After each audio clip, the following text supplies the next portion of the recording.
Mr. Attorney General, if you're ready, we'll dive in. Yep. Okay.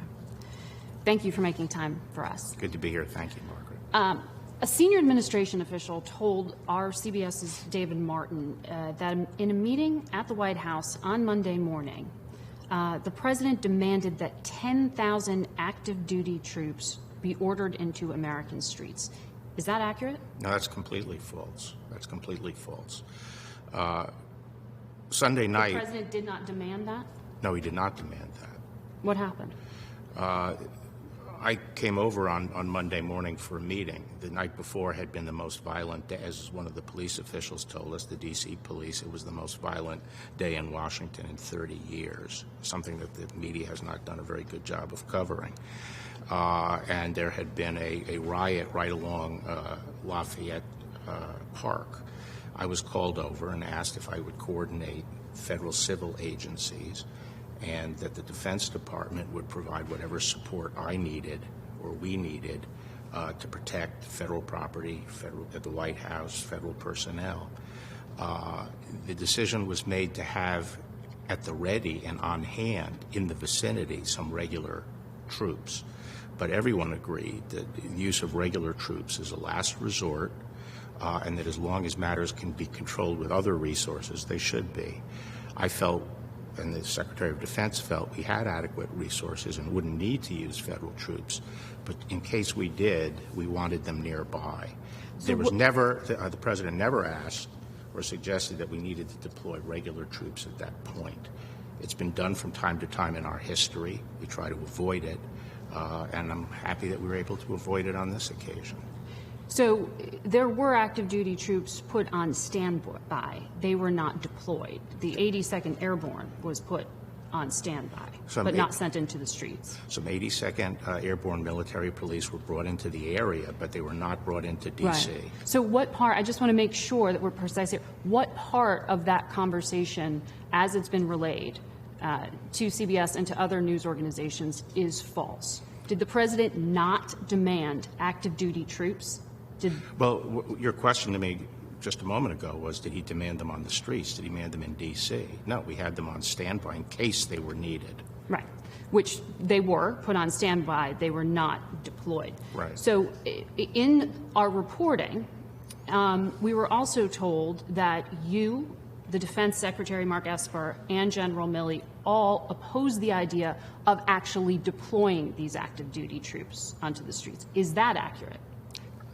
I think our position was common, which was that they should only be deployed as a last resort, and that we didn't think we would need them. I think everyone was on the same page. Do you think that the President has the authority to unilaterally send in active duty troops if the governors oppose it? Oh, absolutely. Under the Anti-Insurrection Act, the President can use regular troops to suppress rioting. The Confederacy in our country opposed the use of federal troops to restore order and suppress an insurrection. So the federal government sometimes doesn't listen to governors in circumstances. The last time that this has happened was the LA riots in 1992 when the governor of California asked for active duty troops. You're saying, your understanding and the law as you interpret it and would support is that the President has the ability to put active duty troops on American streets even if governors object? It's happened numerous times, and the answer to that is yes. You would support that? Well, it depends on the circumstances. I was involved in the L.A. riots and the Rodney King matter. We tried to use non-military forces. I sent 2,000 federal law enforcement officers out there in one day, but it was overwhelming, and the National Guard couldn't handle it. And Governor Pete Wilson asked for federal troops. And he asked for it, though? Yes. That's a key distinction. Or he approved the use of federal troops, but those troops were on standby as well. Because I think a number of people would be surprised to hear, and it's been reported that you opposed sending in active duty troops on principle. You're saying you would support it? As a last resort. What is the last resort? To restore law and order in a situation that is out of control and where life and property is endangered. And that's been done since the earliest days of the Republic. General Washington, the president, led the army into the field to suppress rebellion in an insurrection in Pennsylvania in the very first term of his administration. So it's been done periodically. When I was AG last time, we did it twice. We did it in the Virgin Islands. The governor opposed us at that point, but there was a complete breakdown of law and order. Lives were in danger, and we sent in 82nd Airborne Military Police along with U.S. Marshals and FBI agents. And then subsequently, we did it in California. I would also point out it was done during the Civil Rights era in places like Selma, Alabama, and other places to integrate schools. The governors stood in the doorway. The governors did not approve the use of federal troops to enforce civil rights in the South. So in this Monday meeting with the president, when the defense secretary, who has now publicly said that he opposed using the Insurrection Act, you said what to the president? I don't think the Secretary of Defense said he opposed it. I think he said that it was a last resort and he didn't think it was necessary. I think we all agree that it's a last resort, but it's ultimately the president's decision. The reporting is completely false on this. Do you believe there is systemic racism in law enforcement? I think there's racism in the United States still, but I don't think that the law enforcement system is systemically racist. I understand the distrust, however, of the African American community given the history in this country. I think we have to recognize that for most of our history, our institutions were explicitly racist. They denied equal rights to African Americans. Where are they now? First under slavery, then under Jim Crow. I think since the abolition of Jim Crow laws, which really didn't get struck down completely until the 1960s, I think since that time, and so as a result of that, the civil rights movement was largely battling these institutions that were imposing racism. Since the 1960s, I think we've been in a phase of reforming our institutions and making sure that they're in sync with our laws and aren't fighting a rearguard action to impose inequities. And you think that's working?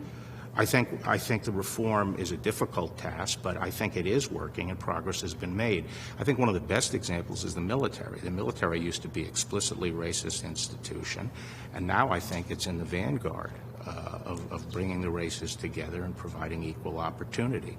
I think law enforcement has been going through the same process, and while it's a difficult process, and while law enforcement is not monolithic in this country, we have 50 states and a lot of local jurisdictions, there's undeniable that progress is being made. We have a generation of police leaders in this country, many of whom are now African American in our major cities, who are firmly committed to equal justice and to fair policing. And we've been working hard on this. And I would say, the president, before any of this happened, was out in front on this issue. Not only did he enact the First Step Act to bring greater justice to the African American community within the criminal justice system, but he set up the first commission on policing and the administration of justice since Lyndon Johnson to look at precisely these issues. And they have been working on these issues, and in the days and weeks ahead, we're going to be expanding those efforts and coming forward with concrete proposals.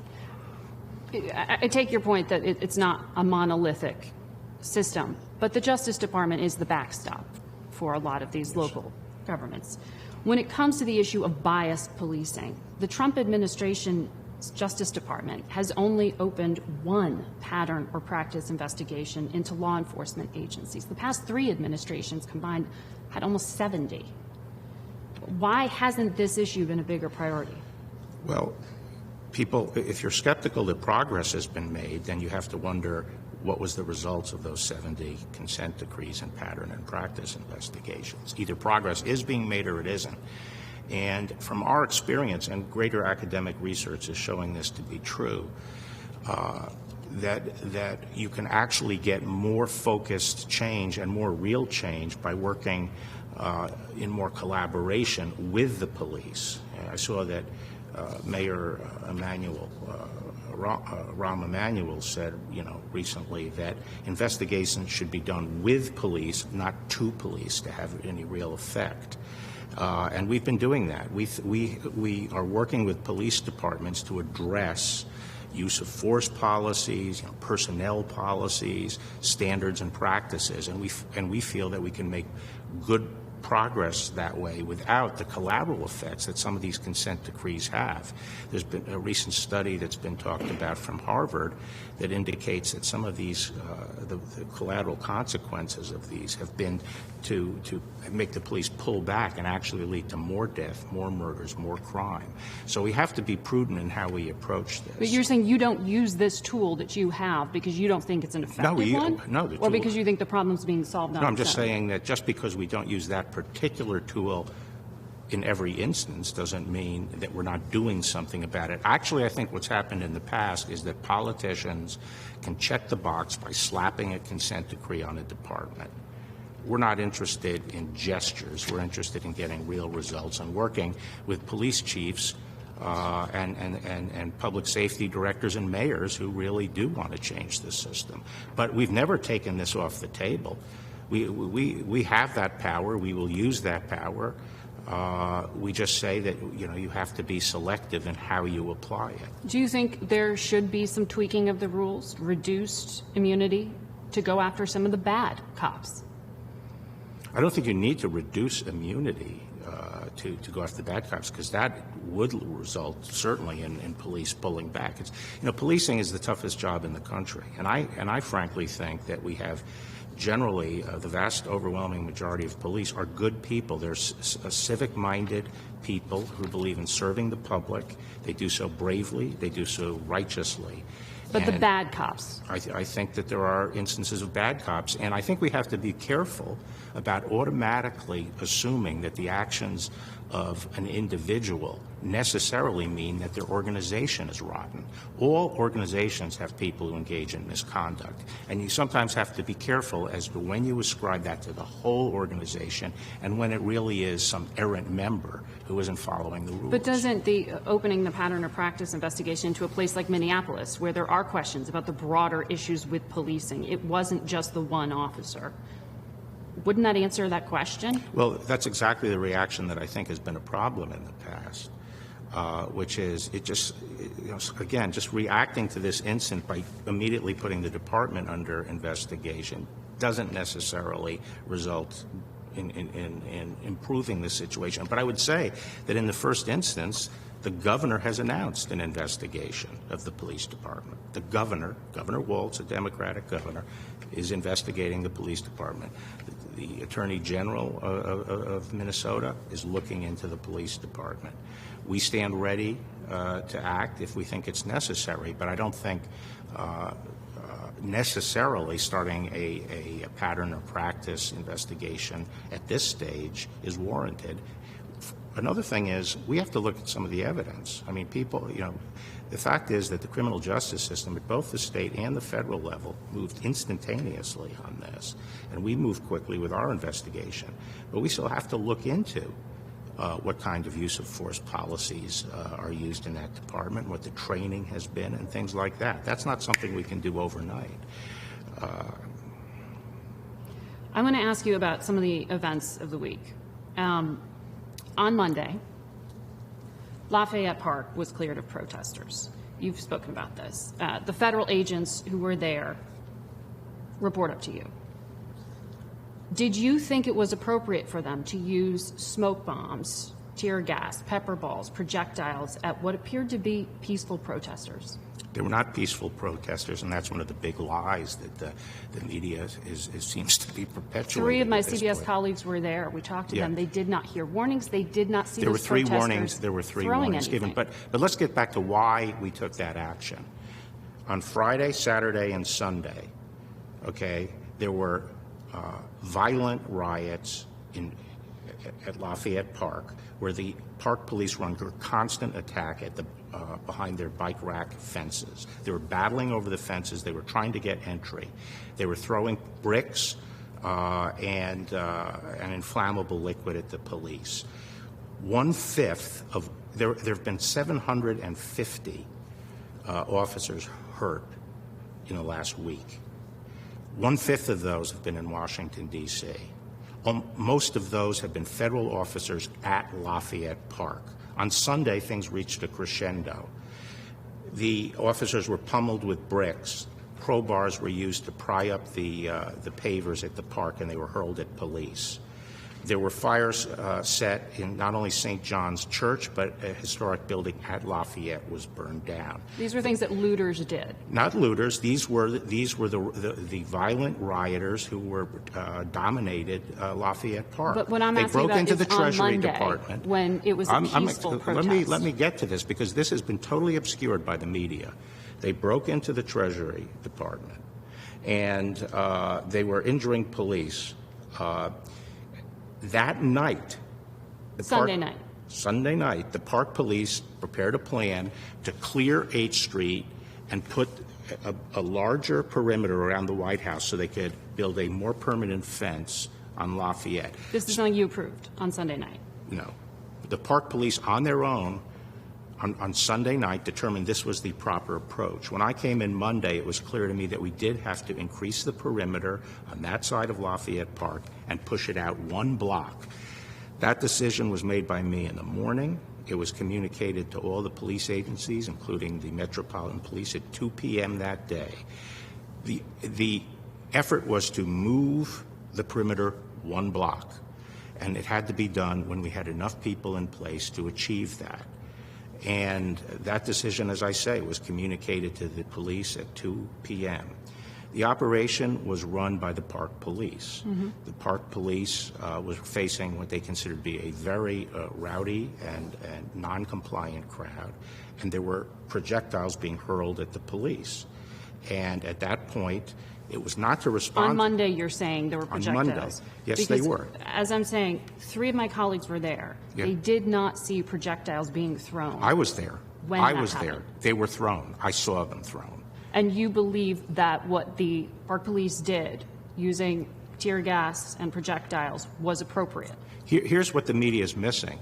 This was not an operation to respond to that particular crowd. It was an operation to move the perimeter 1 block. And the methods they used, you think, were appropriate? Is that when what they you're met saying? resistance, yes. They announced 3 times. They didn't move. By the way, there was no tear gas used. The tear gas was used Sunday when they had to clear H Street to allow the fire department to come in to save St. John's Church. That's when tear gas was used. There were chemical irritants, the park No, there were not police chemical said. irritants. Pepper spray is not a chemical irritant. It's not chemical. Pepper spray, you're saying, is what was used. Pepper balls. Right. And you believe that was appropriate. I want to lay well, this... first, the attorney, yeah, well, I think that, as I understand it, the park police and the Secret Service, they were the ones who carried out the movement of the crowd back 1 block. And I think they used their standard crowd control protocols. So if all of that's true, why didn't this happen at another time of day? Why did it have to happen in the middle of the day, just moments before the president gives a press conference and then walks to the area where the protesters had been standing? Why not do it in the middle of the night when the crowd thins, move the perimeter?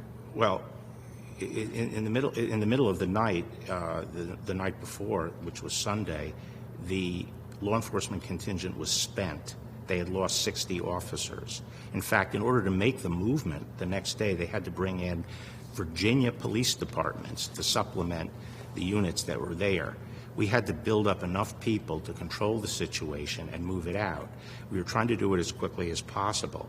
After 2 o'clock, I heard that there was one point at which there were 300 protesters and the line could be more easily moved, but we didn't have the trained crowd control people in place to do it. And officers have to sleep. So on Sunday, it was a period where we were bringing in the required elements to do this and to back it up and to make sure if things got out of hand, we had adequate people there to deal with it. So as soon as the elements were in place, it was done. It was handled by the park police officer, the tactical commander, and it was carried out as soon as they felt they could. What you're describing is just a confluence of events and coincidental timing. But No. what I want to show you is what a lot of people at home who are watching this on television saw and their perception of events. I want you to see what the public at home saw. President of law and order and an ally of all peaceful protesters. But in recent days, our nation has been gripped by professional anarchists violent mobs, arsonists, looters, criminals, rioters, Antifa, and others.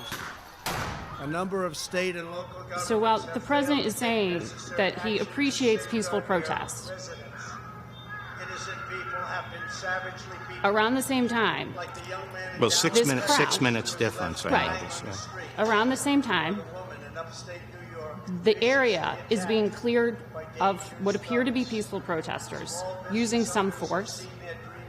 And after the speech is finished, the president then walks out of the White House to the same area where the protesters had been and stands for a photo op in front of the church where the protesters had been. These events look very connected to people at home. Well, It is in an environment, Am I if gonna we have can to drop talk the audio, over? Yeah. please. In an environment where the broader debate is about heavy-handed use of force and law enforcement, was that the right message for Americans to be receiving?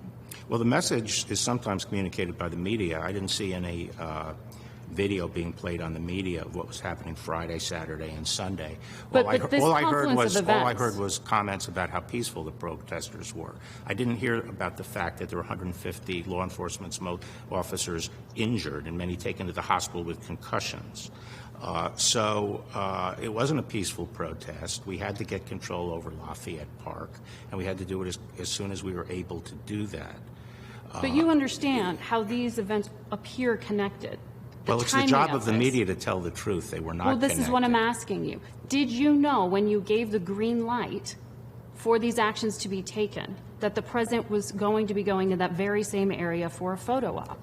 I gave the green light at 2 o'clock. Obviously, I didn't know that the president was going to be speaking later that day. You had no idea. No, I do not. Do you The see- go-ahead was given at 2 o'clock, and to do it as soon as we were able to do it, to move the perimeter from 8th Street to I Street. We're both Catholic. I know you're observant, you're a devout Catholic. Archbishop Gregory of Washington condemned what happened by gassing peaceful protesters. There was no gassing. Is what we saw there doing what you meant when you were on that call with governors and you said to dominate the streets? Is that what law enforcement is supposed to be taking away from this? No, on the contrary. My point to the governors and what I was saying was that it's important when you're dealing with civil disturbances to have adequate forces at hand and out and about so you can control events and not be controlled by events, and that it's more dangerous for everybody if you have these wild melees with thinly manned police lines running after protesters with batons, and that it's important to have adequate forces on the street. And so we were encouraging them, where they were stretched thin, to call out National Guard if necessary to restore order. That's what I was talking about. I would say that this particular exercise, police have to move protesters, sometimes peaceful demonstrators, for a short distance in order to accomplish public safety, and that's what was done here. So there was nothing that you think should have been done differently in hindsight? Well, I haven't studied the events retrospectively in detail, but I think in general you had the qualified law enforcement officials with shields, warning, and moving a line slowly. They had mounted officers moving slowly, directing people to move, and most people complied. There was a small group that hung back and wrestled with the police officers, trying to tear their shields from them, in one case struggling to get one of the police officers' guns. Those people were subdued. All right. Mr. Attorney General, we have more questions for you, but I'm told we're out of time. Thank you.